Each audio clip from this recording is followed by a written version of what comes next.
अस्सलाम वालेकुम, RBN news में आपका खैर मकदम करते हैं। आइए तफसील से पहले नजर आते हैं आज की अहम खबर पर। जैसे कि आप जानते हैं कि कल तानूर मंडल बेलतौड़ा गांव में एक बच्ची अनाथ हो चुकी थी, लेकिन उसके मां के क्रियाक्रम के लिए भी उसके पास पैसे नहीं थे और वो अपने मां के क्रियाक्रम के लिए चंदा जमा कर रही थी। आज इसी दौरान तमाम लोगों ने, जैसा कि मुदल सीआई ने उस लड़की को अपनी जानिब से 8,000 रुपये दिए और आंगनवाड़ी टीचर ने तमाम खाने के आइटम्स उसे लाकर दिए और तेलंगाना के मंत्री ने भी 1,00,000 रुपये दिए और व्हाट्सएप पे बात की और कहा कि बच्ची से बात कहा और बच्ची से ये कहा कि आप घबराने की ज़रूरत नहीं है, हम सब लोग आपके साथ हैं, आप कोई चीज़ से घबराइए मत, अगर कुछ ज़रूरत पड़ी तो हम लोग आपके साथ में हैं। और गांव वाले तमाम लोग उस बच्ची को सपोर्ट कर रहे हैं, लेकिन सपोर्ट करने के बदले बच्ची के फ्यूचर के बारे में सोचना चाहिए, उसे आगे तालीम के लिए सोचना चाहिए और ज़िंदगी भर उसका कोई सहारा नहीं है। अब सहारा बनना हो तो हिंदुस्तान की आवाम को उसका सहारा बनना चाहिए और उसके फ्यूचर के बारे में, उसकी पढ़ाई के बारे में सोचना चाहिए। और आगे देखते हैं, जो मिनिस्टर ने जो व्हाट्सएप से बात की है उस लड़की को और सारे गांव वालों को कहा है कि इस बच्ची का ख्याल रखिए और 1,00,000 रुपये दिया। आइए देखते हैं। और तमाम पार्टी के लीडरों को इस बच्ची का सपोर्ट करना चाहिए, क्योंकि ये बच्ची हिंदुस्तान का भविष्य है, हिंदुस्तान की ताकत है, हिंदुस्तान की हिम्मत है और हिंदुस्तान से आगे बढ़ना चाहिए। आइए देखते हैं, रिपोर्ट है हमारे आरबीएन के नुमाइंदे प्रकाश की रिपोर्ट।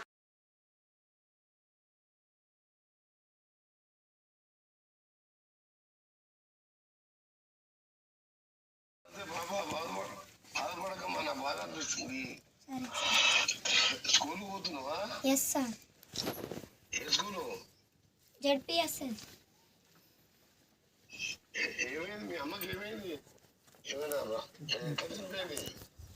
తాగి చనిపోయింది. ఉరేసుకుని చనిపోయింది.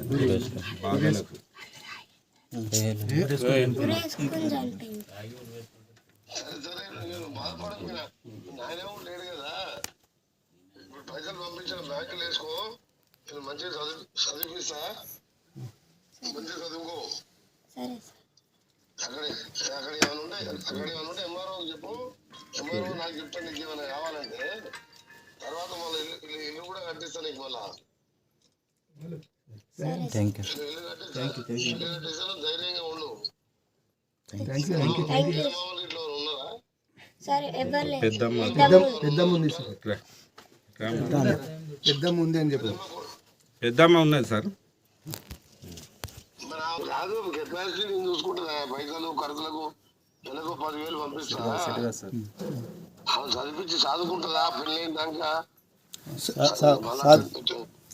చదువుకుంటా సార్, చూసుకుంటా సార్. నా బిడ్డతో అది కూడా నా బిడ్డనే కదా. నీకెంతమంది పిల్లలు? నాకు ఒకటే బిడ్డ సారు, నా మొగలు లేడు. నీ బిడ్డను కూడా చదివిస్తా. కిరాయి ఉండి బతకట్నం, ఇల్లు లేదు, జాగలేదు.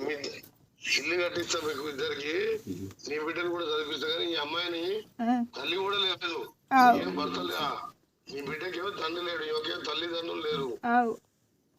అందుకనే నాకు రాత్రి టీవీలో చూసి రాత్రికి నాకు ఆధార్ పిచ్చే ఫోన్ చేసిన. ఈ పైసలు బ్యాంకులు వేసుకొని అవసరం మళ్ళీ ఏమైనా ఉంటే అక్కడ ఎంఆర్ఓ కానీ లోకల్ లీడర్లు ఉంటారు, వాళ్ళకి చెప్తే నా ఫోన్ నెంబర్ తీసుకొని మీరు కూడా డైరెక్ట్ చేయరి.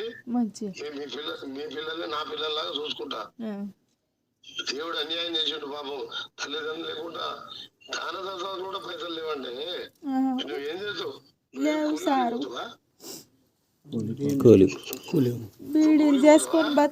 బీడీలు చేస్తారు సార్. ఏడోకమ్మా, ఏడోకి ఎందుకు? దేవుడు ఒక్కొక్కరు కూడా పెట్టిండు పరిచయం. ఏది ఉన్నా కానీ నాది బాధ్యత. నీ పిల్లలకి, నీ బిడ్డకి కానీ. ఇప్పుడు ఆ అమ్మాయి దుర్గానే కదా. ఇప్పుడు ఆ తల్లిదండ్రులు చనిపోయిన అమ్మ పేరు దుర్గా సార్. దుర్గాని చూసుకుంటా. కానీ నువ్వు నీ బిడ్డను ఎట్లా చూసుకుంటావు అట్లా చూసుకోవాలని చూసుకుంటా. ఇంటికి వస్తా, ఈ పైసలకి ఏమి ఇబ్బంది లేదు. చదువులకు ఇబ్బంది లేదు, నీ బిడ్డను కూడా చదివించుకో, మంచి నెల నెల పైసలు వేస్తా బ్యాంక్ అకౌంట్ లా. అట్లా చాలా మందిని చదివిస్తున్నారు తెలంగాణ మొత్తంలో. ఎవరున్న ఇటువంటి ఉండొస్తారు, ధైర్యంగా ఉండవు అని చెప్పి అమ్మాయికి ఏ చిన్న ఇబ్బంది రావద్దు అమ్మాయికి. మంచి అమ్మాయి ఎప్పుడు ఏడవద్దు, అది నీ బాధ్యత. ఎందుకంటే ఇప్పుడు మంచిగా నీ సార్. సొంత నీ చెల్లె బిడ్డనా, చెల్లి బిడ్డను, నీ సొంత చెల్లె బిడ్డనా? సొంత చెల్లి బిడ్డను. మా సొంత చెల్లె బిడ్డ అంటే బిడ్డలాగా చూసుకోవాలి నువ్వు. అన్న నమస్తే అన్న. 10,000 అకౌంట్ అన్న నేను చిన్నారెడ్డి మాట్లాడుతున్నా తినాలి. నువ్వు అన్నా. నా నెంబర్ పెట్టుకోరు మీ దగ్గర. నా దగ్గర ఉంది అన్న మాట్లాడుతున్నా నెల నెల ఫస్ట్ కి అకౌంట్ లో పైసలు వేస్తా. అన్న. ఈ పైసలు ఈ అమ్మాయి ఫిక్స్డ్ డిపాజిట్ చేయరా అమ్మాయి పేరు మీద. అన్న చెప్పి నేను చేస్తా. సార్ సార్ సార్ ప్రత్యేకంగా మీకు ధన్యవాదాలు సార్. ధన్యవాదాలు ఇప్పుడు కాదు మనం చెప్పేది, నా బాధ్యత. ఎందుకంటే నాది 30 ఏళ్ళకి నా సర్వీస్ ఉంటే ఉంటుంది, టీవీలో చూసే కానీ ఫోన్ చేసుకుంటా. సార్ సార్ సార్ అప్పుడు ఈ అమ్మాయికి ఏంటంటే దానం చేస్తాను కూడా పైసలు లేవని కనుక నాకు రాత్రి నిలబట్టగా సార్ 4 గంటలకి ఎవరి నెంబర్లకి సతీష్ ఉండే ఇక్కడ. సార్ సార్ సార్ అప్పుడు ఆడిపోతే మాట్లాడా. లేవు sir sir. Sir sir sir నేను ఒక వారం 10 రోజుల్లో వస్తా, ఇంటికి వస్తా. Sir sir sir sir sir మీ ఇంటికి వచ్చినా అన్ని చేసి సార్ అన్ని సెట్ చేసి పోతా. సార్ వారం 10 రోజులు ఒకసారి సార్ నాకు ఫోన్ చేయదు, సార్ ఎలాంటి ఇబ్బంది లేకుండా చేయదు. సార్ నమస్తే సార్. ఎలాంటి ఇబ్బంది ఉండదు. నువ్వు డైరెక్ట్ ఫోన్ మీ నెంబర్ కూడా నాకు పెట్టి సరిపోతుంది. సార్ పెడతాను sir sir sir sir number పెట్టి ఫీడ్ చేసుకుంటాను.